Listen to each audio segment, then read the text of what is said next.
Bonjour à tous, je suis Stéphanie Voisin, enseignante-chercheuse à la faculté de langue de la Benemérita Universidad Autónoma de Puebla. Et au nom de mes collègues de recherche, Lucia Huitzil Almonte, qui est étudiante en fin de licence, et María Eugenia Olivos Pérez, qui est aussi enseignante-chercheuse dans la licence en enseignement du français, je vais vous présenter la conférence intitulée Stratégie sociale dans la licence en enseignement du français en modalité virtuelle.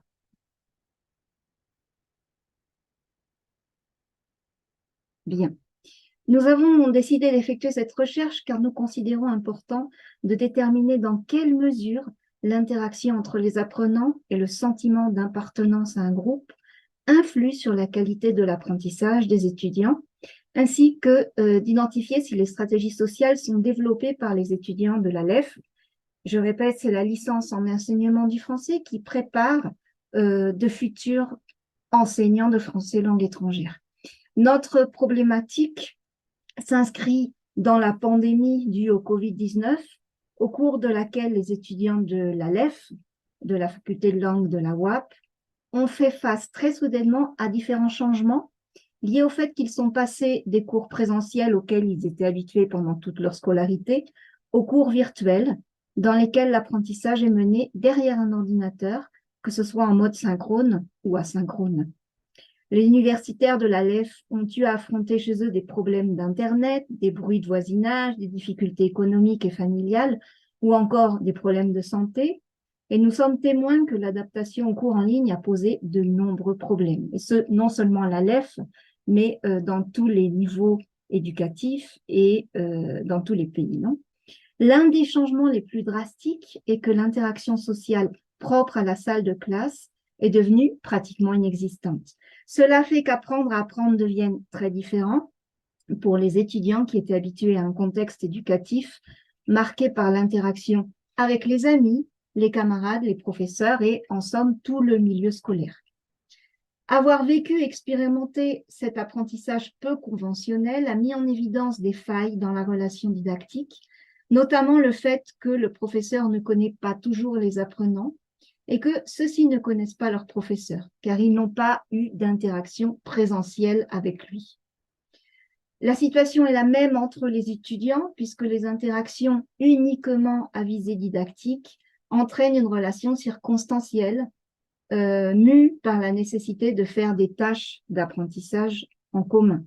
De plus, dans ce cas, lors même des sessions de travail synchrones qui auraient dû favoriser la prise de parole, ne serait-ce que pour répondre aux questions posées par l'enseignant ou exprimer des doutes, régnait très souvent le silence.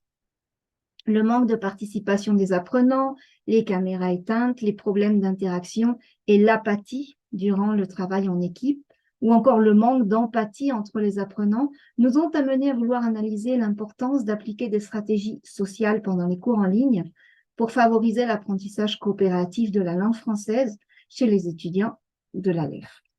Notre question de recherche essentielle est justement quelle est l'importance des stratégies sociales dans le processus d'apprentissage de la langue française en ligne, afin d'analyser l'importance de la mise en œuvre des stratégies sociales dans les modalités virtuelles et présentielles et leur relation avec les habiletés sociales de l'étudiant. Je souhaite reprendre ce concept de stratégie sociale qui quelquefois est confondu avec stratégie plus émotionnelle. Donc, les stratégies sociales consistent à interagir lors d'un échange qui se déroule entre une ou plusieurs personnes, ce qui requiert le langage comme outil privilégié de la communication, permettant notamment de s'engager dans des activités collectives, comme le travail en équipe, qui rend possible la réussite d'un apprentissage coopératif. L'usage de ces stratégies génère des sentiments d'appartenance et de relation, de reconnaissance et de relation avec soi-même en s'appuyant principalement sur la coopération, l'empathie et le questionnement pour résoudre ses doutes. Ces stratégies sociales, donc en règle générale, aident les apprenants à apprendre à travers leur interaction avec les autres. Et Oxford nous donne des exemples de ces stratégies sociales. Nous allons en voir quelques-unes. La première, c'est poser des questions, ce qui met en place des processus interactifs d'apprentissage et de résolution de problèmes. Donc, ça peut être pour une demande de clarification, de vérification ou de correction. On peut demander à l'orateur de répéter, de paraphraser, d'expliquer, de parler plus lentement, de donner des exemples, etc. La deuxième stratégie est la coopération avec les autres. Cet ensemble de stratégies consiste à interagir avec une ou plusieurs personnes pour améliorer leurs compétences linguistiques. Ces stratégies sont la base de l'apprentissage coopératif des langues qui non seulement augmentent les performances linguistiques des apprenants, mais améliorent également leur estime de soi et leur acceptation sociale. Elles sont classées en deux catégories, la coopération avec les pairs, qui consiste à travailler avec d'autres apprenants donc pour améliorer les compétences linguistiques. Ça peut être un partenaire d'apprentissage régulier, temporaire ou un petit groupe. Et cette stratégie implique souvent de contrôler les impulsions vers la compétitivité et la rivalité. Il s'agit aussi de la collaboration avec les utilisateurs compétents de la nouvelle langue, que ce soit des natifs ou d'autres utilisateurs, généralement en dehors de la classe, et ça implique de porter une attention particulière au rôle conversationnel de chaque personne. La stratégie suivante consiste à appartenir à un groupe de travail, le fameux travail collaboratif. Et je voudrais ajouter donc notre référence principale qui est Maslow, qui détermine les besoins sociaux des individus en trois catégories, les besoins d'appartenance et de relation, car les humains ont besoin de sentir leur appartenance à un groupe pour ne pas se sentir différents ni rejetés. Le besoin d'être reconnu, dans ce sens, le message réitéré à l'apprenant est un message de reconnaissance, valorisant, car lui montrant qu'il existe, qu'il est vu, reconnu, qu'on le voit travailler, qu'on le voit faire des efforts et progresser. Et le besoin de réalisation de soi, l'apprenant ayant besoin de sentir qu'il fait quelque chose d'utile, qui a du sens pour lui-même, qui est pertinent et qui permet de progresser. Bien. Une autre stratégie est l'empathie. L'empathie envers les autres, qui est la capacité à ressentir les émotions de quelqu'un d'autre, à se mettre à sa place. On distingue l'empathie cognitive, qui consiste à comprendre les idées de quelqu'un d'autre, et l'empathie émotionnelle, qui consiste à partager ses sentiments. J'insiste aussi sur la distinction entre les stratégies sociales et les stratégies affectives qui pourraient être confondues. Les stratégies affectives sont plus personnelles, elles aident à contrôler les sentiments, la motivation et l'attitude, elles visent à améliorer l'état mental et psychologique dans lequel se produit l'apprentissage et on peut les classer en tant que motivation et contrôle de l'anxiété, alors que les stratégies sociales impliquent la société elle-même et visent à aider les apprenants à apprendre à travers l'interaction avec les autres, à savoir vivre ensemble, à comprendre, coopérer pour un bien commun. Ces stratégies sont poser des questions, collaborer et montrer de l'empathie. Bien.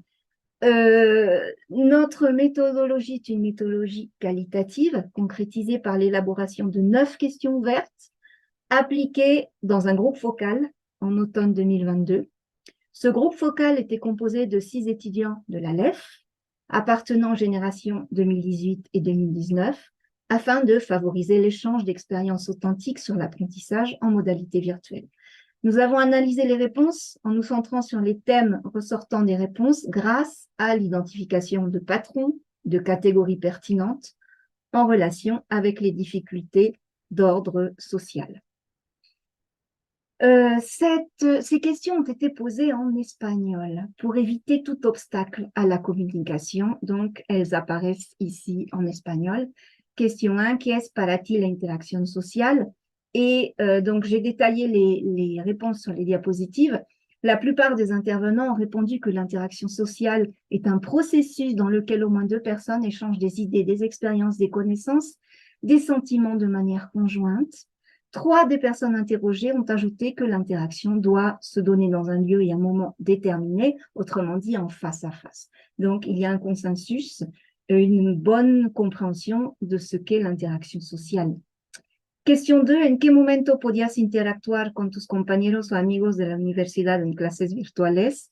Donc, l'objet des interactions générales dans les cours virtuels était d'interagir avec les amis ou les collègues dans le cadre d'un travail en équipe. Et il existait une communication externe à la classe uniquement avec les camarades connus, par le biais de messages s'il y avait des doutes. La moitié des apprenants ont mentionné que l'objectif d'un travail en équipe avec des collègues non familiers était de mener à bien la tâche assignée par le professeur, car après ça, ils terminaient la réunion en éteignant leur microphone, donc il n'y avait pas d'interaction entre eux. Question 3. ¿Te gustaba trabajar en equipo en clases virtuales? ¿Por qué? Les 6 apprenants interviewés ont répondu qu'ils aiment travailler en équipe pour réussir la tâche ou atteindre l'objectif didactique quand l'équipe est constituée d'étudiants connus pendant les cours présentiels avant la pandémie, quand les membres de l'équipe de travail sont disposés à coopérer, même lorsqu'ils ne se connaissent pas bien, quand il existe la possibilité de choisir les personnes pour former une équipe, quand la participation est générale. Et ils ajoutent qu'ils détestent travailler en équipe quand les participants n'ont pas envie de participer ni de coopérer, ce qui est un reproche très général. Question 4. ¿Te sentías cómodo cuando te tocaba trabajar con compañeros que no conocías en clases virtuales? Selon les témoignages partagés par nos étudiants, le travail en équipe en modalité virtuelle a été peu agréable, en particulier quand ils ne connaissaient pas là ou les personnes avec qui ils devaient faire équipe, car ils n'arrivaient pas à générer une conversation. Ils mentionnent également qu'ils préféraient maintenir leur caméra éteinte. Donc, il y avait ce manque d'envie de dialogue, non?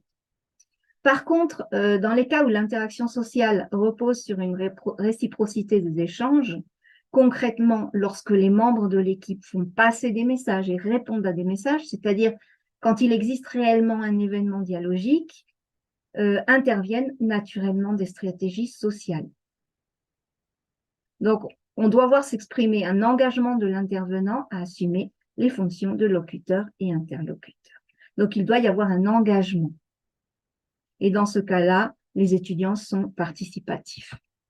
Question numéro 5. ¿Crees que el trabajo en equipo en cursos virtuales te permitió desarrollar la cooperación? La plupart du temps, le travail en modalité virtuelle synchrone consistait à diviser en parties le travail, donc chacun devant faire une tâche déterminée, puis à les unir.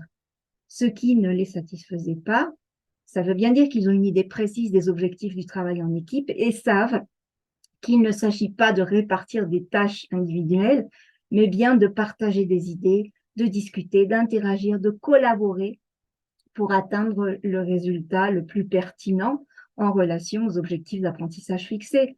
Les apprenants ont mis l'accent sur les personnes qui constituent l'équipe de travail et ils insistent sur le fait que la qualité de l'élaboration de la tâche d'apprentissage dépend du comportement des intégrants. Donc, selon leur expérience durant la pandémie, en général, le travail en équipe dans les cours en ligne était conformiste et individualiste. Donc, on faisait le minimum pour atteindre un objectif très réduit. En ce qui concerne la question 6, ¿qué diferencias encuentras entre trabajar en equipo de manera presencial y virtual? Donc ici, vous voyez un tableau qui sépare ce qui caractérise les cours virtuels à gauche, des cours présentiels à droite. Dans les cours virtuels, il faut attendre un peu plus de temps pour obtenir une réponse des camarades. On ne peut pas s'enrichir de l'échange d'idées, car il peut y avoir des problèmes techniques. Les cours sont plus rapides et stressants. Il est difficile de prêter attention aux professeurs ou aux autres camarades. Il y a peu de coopération. Bien qu'on soit intégré à une équipe de travail, la responsabilité retombe sur une personne qui est en général celle qui prend les initiatives.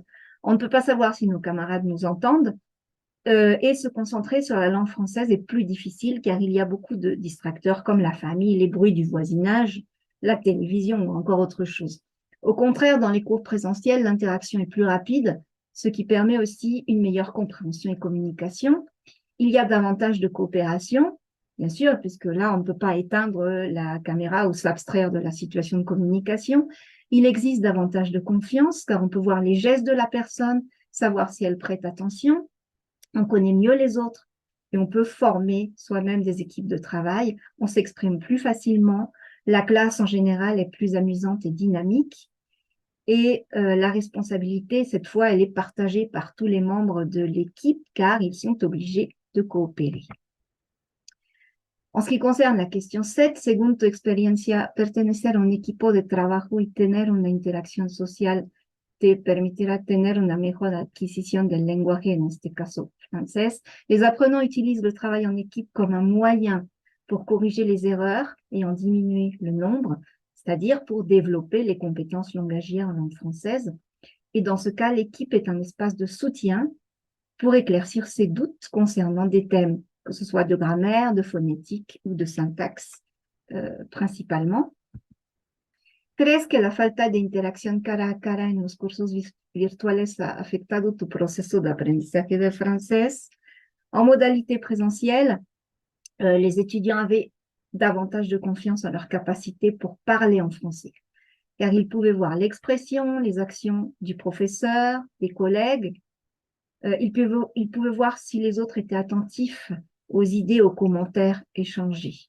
Donc, il y avait cette interaction aussi bien par le langage que par les gestes, les mimiques. Donc, on voit ici l'importance de tisser des relations avec l'autre personne, comme Maslow l'avait mentionné. Il y a toujours le risque d'une personne qui se sente rejetée, alors qu'une interaction face à face permet une reconnaissance et permet de se sentir valorisé. Question 9. ¿Cómo se podría optimizar la interacción social para mejorar el aprendizaje de la lengua francesa en cursos virtuales? Là, on peut dire que la plupart des apprenants ont mentionné que le manque d'interaction était dû à plusieurs facteurs. Le fait que le professeur donne davantage d'importance à la production écrite, alors qu'il pensait plus pertinent d'effectuer la tâche à l'oral. La création de trop nombreuses équipes, donc de 6 ou 7 membres, ce qui est considéré comme trop élevé. Le manque de participation ou de coopération. Chaque participant a mentionné différentes conditions qui pourraient aider à optimiser l'interaction dans la salle de classe pour favoriser l'apprentissage de la langue française. En tout premier lieu, que les apprenants soient plus responsables de leur propre apprentissage, que les équipes soient créées par le professeur aussi, pour éviter justement que ce soit toujours les mêmes personnes qui travaillent ensemble, donc pour intégrer tout le monde, que les étudiants soient obligés de maintenir leur caméra allumée, donc pour renforcer ce qui vient de notre vue, ce qui permettrait de voir que les autres nous comprennent, nous suivent, interagir et obtenir cette reconnaissance et cette identité de groupe, qu'il y ait beaucoup d'activités, plus de production orale qu'écrite, et que les TIC soient utilisés pour les simulations pour avoir davantage de dynamisme et de travail coopératif. En somme, les stratégies sociales sont plus compliquées à mettre en œuvre dans les cours en ligne que dans les cours présentiels. En effet,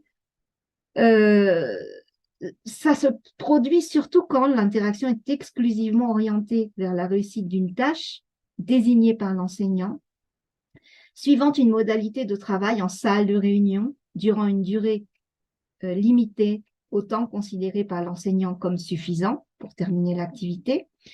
Ça fait en effet obstacle à la création de liens d'amitié, à la construction d'un sentiment d'appartenance, à la cohésion groupale, et ça freine considérablement l'empathie. Finalement, il ressort que si les stratégies sociales ne sont pas utilisées correctement, les apprenants travaillent individuellement et s'isolent. Enfin, nous pensons qu'une analyse de l'importance des stratégies sociales dans la salle de classe devrait nous permettre, en tant que professeurs, d'optimiser les activités en groupe et de favoriser les interactions collaboratives, permettant un apprentissage plus agréable dans une ambiance harmonieuse. Bien, nous terminons avec nos références que vous pourrez consulter.